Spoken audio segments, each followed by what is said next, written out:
पाबंदियां क्यों नहीं लगाई जाती भारत पर? पाबंदियां भी तो हाँ लगे, जी। प्रैक्टिकली भी तो कुछ करें ना।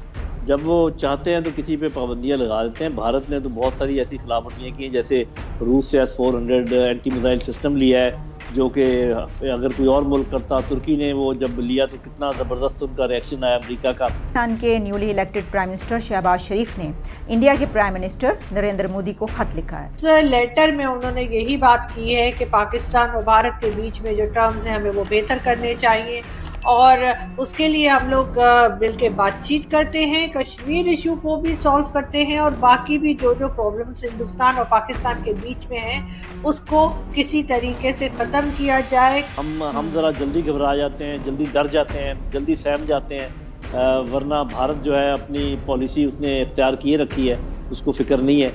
शायद उसकी वजह यह है कि हम माशी तौर पे बहुत कमज़ोर हैं। पाकिस्तान और इंडिया के बीच ताल्लुकात और पीसफुल रिलेशंस जो हैं वो बहुत ज़रूरी हैं। उनके बगैर जो है डायलॉग नहीं हो सकता और डायलॉग के थ्रू ही हम अपने तमाम जितने भी ऐसे कॉन्फ्लिक्ट्स हैं उनको रिजॉल्व कर सकते हैं, इंक्लूडिंग कश्मीर। उन्होंने उसके अंदर ये लिखा है। फिर उन्होंने उसके अंदर ये भी लिखा है कि हम चाहते हैं कि दोनों मुल्कों के बीच डायलॉग के थ्रू, बातचीत के ज़रिए जो है तमाम मामलात का हल निकाला जाए और हम मिलकर बैठें और इसके ऊपर जो है वो बात कर सकें। और क्योंकि ये पहले भी उन्होंने अपने मैसेज में जो है वो ये कही थी बात, जब ट्वीट हुई थी एक भारत के पीएम मोदी की तरफ से, तो उन्होंने क्योंकि जो शहबाज शरीफ हैं उन्होंने अपनी स्पीच में, जो फर्स्ट उनकी पहली स्पीच थी, उस पर उन्होंने इंडिया के हवाले से बात की थी कि दोनों मुल्क मिल के जो यहाँ की गुर्बत है, जो यहाँ पर जो है बेरोज़गारी है, उसको ख़त्म करने के लिए दोनों कंट्रीज़ मिल के काम कर सकते हैं। तो उसके ऊपर उस तरफ से जो है वो ट्वीट आई थी और फिर अब शहबाज शरीफ ने ख़त भी लिख दिया। तो मुझे तो ऐसा लगता है ख़त इसलिए लिखा है क्योंकि इसके ऊपर जो PTI वाले हैं वो बड़े ही नाराज़ हुए थे। शाह महमूद कुरैशी ने जो जलसे में, पेशावर का जलसा था, उन्होंने अपनी स्पीच इस बात से शुरू की थी कि देखें हम तो इतनी बात करते रहे तो हमारा तो आज तक उन्होंने जवाब नहीं दिया। शहबाज शरीफ ने तो आगे जैसे ही किया तो उस तरफ से जो है वो फ़ौरन मुबारकबाद का जो है पैगाम आ गया। तो मुझे लगता है कि शहबाज शरीफ ने मज़ीद उनको तंग करने के लिए जो है ये ख़त लिख दिया वहाँ पर। अब देखें, अच्छी बात है अगर हमारी तरफ से जो है ये स्टार्ट हुआ है और ख़त लिखा गया है, तो मैं ये उम्मीद करती हूँ कि भारत की तरफ से इस ख़त का जवाब आएगा, इस चिट्ठी का जवाब आएगा, बजाय इसके कि हम कबूतर कबूतर खेलें, कहें कि जी उस तरफ से कबूतर आया है और कोई पता नहीं कौन सी जासूसी करने के लिए यहाँ पे आया है, या उस तरफ से इस तरफ कबूतर आया है जासूसी के लिए। तो क्यों ना खुद ही एक दूसरे को चिट्ठी लिख दी जाए, ख़त लिख दिया जाए और फिर इंतज़ार किया जाए, क्योंकि दोनों कंट्रीज़ के बीच जो हालात अक्सर व बेशतर होते रहते हैं, बहुत लड़ाई झगड़े वाले, जंग वाले, उनको करने के लिए ये ज़रूरी है कि डायलॉग चलता रहे। वैसे तो काफ़ी अरसे से, काफ़ी दिन से जो है वो मामला ठीक हैं, बेहतर हैं उस मिज़ाइल वाले वाक़े के बावजूद।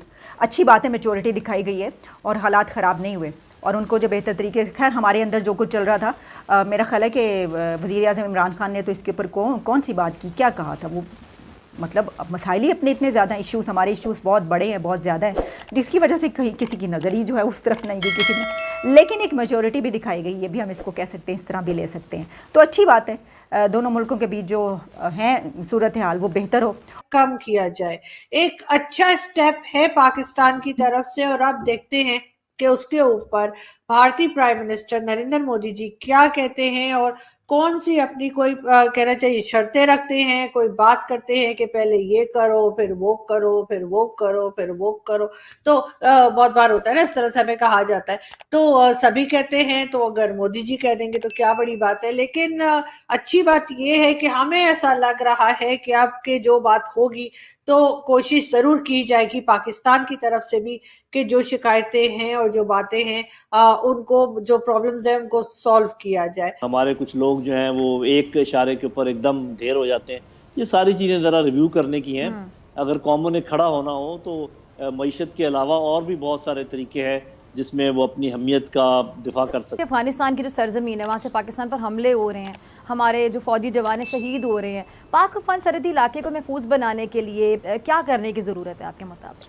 जी देखें, सबसे पहली बात तो ये है कि ये जो अफगानिस्तान की हुकूमत है उनको इस बात को समझना चाहिए कि अगर इस दुनिया में एक मुल्क ऐसा है जो उनके साथ हर लिहाज से खड़ा है, उनके उनके उनकी वकालत करता है पूरी दुनिया में, और उनको जो बन पड़े उनको सपोर्ट देता है, जिसने उनके 30 लाख महाजिरीन को यहाँ पनाह दे रखी है, वो पाकिस्तान है।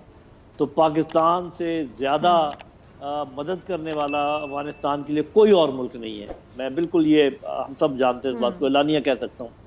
तो ऐसे मुल्क के साथ कैसा रवैया होना चाहिए, ये ज़रा उनके सोचने की बात है। जब पाकिस्तान ये शिकायत कर रहा है कि तहरीक तालिबान पाकिस्तान जो है हमारी दुश्मन है, हमारे पे हमले करते हैं, आपके इलाके में रहते हैं, आप उनका कुछ सद्देबाब करें, तो ये मेरा ख्याल पाकिस्तान का हक बनता है कि वो डिमांड करे ये सारी बात। और शुरू में ठीक है डिमार्च हुआ, हमने भी बुलाकर उनको कहा, उन्होंने भी अपना एतराज़ किया, लेकिन आज एक अच्छी खबर आई है कि उनके एक पॉलिसी स्टेटमेंट आई है जिसमें उन्होंने कहा है कि ये छोटी मोटी हमारी जो आपस की रंजिशें ये हम दूर कर लेंगे डिप्लोमेटिक लेवल पर। ये सही रास्ता है और इसके अलावा कोई उनके पास ऑप्शन नहीं है कि तहरीक तालिबान पाकिस्तान को नकेल डालें, वरना हमसे जो होप बन पड़ा हम करेंगे। अच्छा, जैसे एक अहम चीज़ ये कि अहम सवाल कि आर्मी चीफ ने जो कहा है कि अवाम और फ़ौज के दरमियान तकसीम पैदा करने की बाकायदा कोशिश की जा रही है, सोशल मीडिया पर बैरूनी मुल्क से भी फ़ौज के खिलाफ ट्रेंड बनाए जा रहे हैं, इस पर मैं आपका कमेंट चाहूँगी। जी देखिए, इसमें तो कोई शक नहीं है, इससे पहले साबित हो चुका है, EU डिसइंफॉर्मेशन लैब का आपके पास रिपोर्ट सामने है और जो कुछ होता रहा। लेकिन होता ये है कि कोई ना कोई छोटा सा फिशर होता है जिसको गहरा किया जाता है और उसको ज़्यादा उसमें तलखी पैदा की जाती है। तो एक तो मैं चाहूँगा कि हुकूमत पाकिस्तान के पास एक ऐसा अदारा होना चाहिए जो कि फेक और डिसइंफॉर्मेशन, मिसइंफॉर्मेशन और जो फोटोशॉपिंग इस किस्म की चीज़ का फ़ौरन एकदम डिटेक्ट करे और एकदम बता दे सब लोगों को कि ये फेक है, गलत है। इसके लिए आपको थोड़ी सी टेक्निकल इस्तेदाद की ज़रूरत होगी, थोड़े से माहिरीन की ज़रूरत होगी। लेकिन जब तक आप ऐसा ग्रुप तश्कील नहीं देंगे ये काम होता रहेगा। और एक चीज़ और मैं बताता चलूँ कि इसका जो जवाब है, इसका जो रिएक्शन है, वो फिजिकल नहीं होना चाहिए, वो इसी मैदान में दिया जाए, जवाब इसी मैदान में दिया जाए। मुझे इस बात का खदशा है कि कहीं ये पकड़ दकड़ और इस चीज़ें अगर ज़्यादा होंगी तो ये काउंटर प्रोडक्टिव होंगी, इनका अच्छा असर नहीं होगा।